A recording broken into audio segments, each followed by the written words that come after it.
আসসালামু আলাইকুম, সবাইকে স্বাগতম। বিসিএস কর্মকর্তাদের বিভাগীয় পরীক্ষার প্রশ্নের আলোকে এই যে প্রয়োজনীয় টিকাসমূহের ক্ষেত্রে এই পত্রপ্রাপ্তি এবং জারি, এটি 103 নং আলোচনা। আমি অবশ্য ছোট ছোট করে আলোচনা করি, একটি একটি করে প্রশ্ন। তো পত্রপ্রাপ্তি এবং জারি এই প্রশ্নটি না, এই টিকা আকারে একবার এসেছিল স্বাস্থ্য ক্যাডারে 2019 সালে টিকা আকারে প্রশ্নটি এসেছিল। তো এটা যদি আসে তাহলে আমরা এই সচিবালয় নির্দেশমালা 2024-এর আলোকে আলোচনা করার চেষ্টা করব। কি বলা ছিল প্রথমে লিখব, কত নম্বর নির্দেশনায় বা বিধিতে বলা আছে সেটা লিখব। সচিবালয় নির্দেশমালা 2024-এর নির্দেশনা 16 এবং 17 নঙে পত্র প্রাপ্তি এবং জারি সম্পর্কে বলা হয়েছে। এই যে নির্দেশনা, বিধি, নম্বর যেগুলি আছে এগুলি মনে রাখা কঠিন, কিন্তু বারবার দেখতে হবে, পড়তে হবে। ওই যে স্টুডেন্ট লাইফে যখন ইউনিভার্সিটিতে পড়তাম তখন মাঝে মাঝে আমরা বন্ধুদের মধ্যে আলোচনা করতাম যে কম পড়লে না মনে থাকে না। আসলে কথা সত্য, কম পড়লে কিন্তু পড়া মনে থাকে না। পড়া মনে রাখার জন্য কিন্তু বেশি বেশি পড়তে হবে। যদিও আমাদের এই বয়সে পড়া মুশকিল, তারপরে তো উপায় নাই, পাস করতে হলে তো পড়তে হবে।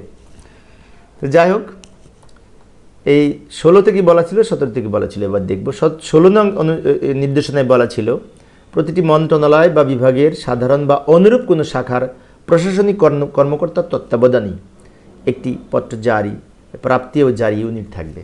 অর্থাৎ প্রাপ্তি এবং সেই পত্র বিতরণ সংক্রান্ত একটা ইউনিট থাকবে প্রত্যেকটা মন্ত্রণালয়ের। এবং এর কাজ কি? এই পত্র প্রাপ্তি এবং জারি ইউনিটের কাজ কি? এদের কাজ হচ্ছে সদ্য প্রাপ্ত পত্রসমূহ গ্রহণ করা এবং সাথে সাথে সেগুলি বিতরণ করা, বহির্গামী ডাক প্রেরণ করা, মানে বাইরে যে ডাকগুলো চলে যাবে সেগুলি যথাসময়ে প্রেরণ করা, নথির বার্ষিক সূচিপত্রের সংকলন এবং মুদ্রণ করা। অর্থাৎ বার্ষিক ভিত্তিতে যে সমস্ত পত্রসমূহ পাওয়া যাবে সংশ্লিষ্ট পত্রসমূহের সংকলন করতে হবে এবং মুদ্রণ করে রাখতে হবে। জরুরি পত্রসমূহ প্রাপ্তির 2 ঘন্টার মধ্যে বিতরণ নিশ্চিত করতে হবে। মানে যেগুলি জরুরি ভিত্তিতে যে পত্র সেগুলো কিন্তু 2 ঘন্টার মধ্যে নিশ্চিত করতে হবে বিতরণের মাধ্যমে। এবং অন্যান্য পত্রসমূহ যথাসম্ভব প্রাপ্তির দিবসে এই বিতরণ করতে হবে। এখন এই ছিল 16 নঙে নির্দেশনা। 16তে আছে, 17 থেকে বলা আছে। 17তে আরও কিছু তথ্য আছে, সেটি হচ্ছে মন্ত্রণালয় বা বিভাগের বিভিন্ন শাখার কার্যবন্টন সম্পর্কে অভিজ্ঞ একজন সহকারী সচিব বা সিনিয়র সহকারী সচিবের উপর এই শাখার ভার ন্যস্ত থাকবে। ওই কিছুক্ষণ আগে একটা বললাম, এটা আলাদা ইউনিট থাকবে পত্র প্রাপ্তি এবং জারি সংক্রান্ত। সেই ইউনিট বা শাখার দায়িত্বে থাকবেন সহকারী সচিব, একজন সহকারী সচিব বা সিনিয়র সহকারী সচিব এর উপরের এই শাখার ভার ন্যস্ত থাকতে পারে। এই ছিল 16 নঙে আলোচনা। এখন 17 নঙে কি বলা ছিল? নির্দেশনা 17তে বলা ছিল মন্ত্রণালয় বা বিভাগের বিভিন্ন শাখার কার্যবন্টন সম্পর্কে অভিজ্ঞ একজন সিনিয়র সচিব বা সহকারী সচিব পর্যায়ের কর্মকর্তার উপর এই শাখার দায়িত্ব ন্যস্ত থাকবে। অর্থাৎ এই যে বিশেষ করে এই শাখার দায়িত্বে পত্র জারি এবং পত্র প্রাপ্তি এবং জারি, এই শাখার দায়িত্বে থাকবেন কে? একজন সহকারী সচিব বা সিনিয়র সহকারী সচিব। প্রশাসনিক কর্মকর্তার আরও কিছু কাজ থাকবে। এখানকে যিনি প্রশাসনিক কর্মকর্তা হিসেবে দায়িত্বে থাকবেন, ওনার কিছু কাজ আছে। কি কাজ? পত্রসমূহ পড়ে দেখবেন, পত্রসমূহ পড়ে দেখবেন কি লেখা আছে। পত্রসমূহ ঊর্ধ্বতন কর্তৃপক্ষকে দেখানোর জন্য আলাদা করবেন।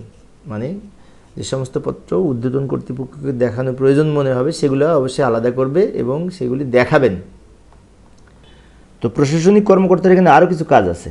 সে যে প্রাপ্ত পত্রসমূহের শাখাভিত্তিক বিন্যাস সাধন করবেন এবং ক্রমিক নম্বর প্রদান করবেন। তো এখানে প্রশাসনিক কর্মকর্তার না আরও কিছু কাজ আছে এই পত্র সংক্রান্ত। সেটি হচ্ছে প্রাপ্ত পত্রসমূহের শাখাভিত্তিক বিন্যাস সাধন করবেন, মানে শাখাভিত্তিক আলাদা করবেন, আলাদা আলাদা ক্রমিক নম্বর প্রদান করবেন এবং কম্পিউটারে শাখাভিত্তিক যে ব্যক্তি বা অফিস থেকে পত্র এসেছে ওই পত্র প্রাপ্তির তারিখ, ক্রমিক সংখ্যা ইত্যাদি সংক্ষেপে লিপিবদ্ধ করবেন, সংরক্ষণ করবেন। এবং শেষে আরও বলা হয়েছে যে লোকাল এরিয়া নেটওয়ার্ক বা ল্যান যাকে বলে, এর মাধ্যমে সংশ্লিষ্ট শাখার ডায়েরিভুক্তির জন্য প্রাপ্ত পত্রসমূহের বিবরণ প্রেরণ করবেন এবং বিবরণীর কপি সংশ্লিষ্ট শাখায় প্রেরণপূর্বক কপিতে প্রাপ্তি স্বীকার করবেন এবং তা সংরক্ষণ করবেন। অর্থাৎ এখানে এনারা আরও কাজ হচ্ছে, যিনি পত্রটা নিয়ে আসবেন তাকে একটা প্রাপ্তি স্বীকারপত্র প্রাপ্তি স্বীকার জন্য একটা কপিতে প্রাপ্তি স্বীকারপত্র লিখে ওনাকে দিবেন।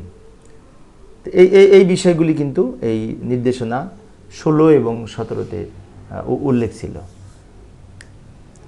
তো প্রিয় সুদীপবৃন্দ, আমি একটি একটি করে প্রশ্ন আলোচনা করি। বিশেষ করে বিভিন্ন প্রশ্ন মূলত শুনলে এবং দেখলে দ্রুত মুখস্থ হয়, আমার তো মনে থাকে বেশি, সেজন্য মূলত আলোচনা। আশা করি পরীক্ষার্থী যারা পরীক্ষা দিতে চায় তাদের অনেক উপকার হবে এগুলি দেখলে। তো পরিশেষে সবাই ভালো থাকবে এবং সুস্থ থাকবে। এই পর্যন্ত, খোদা হাফেজ।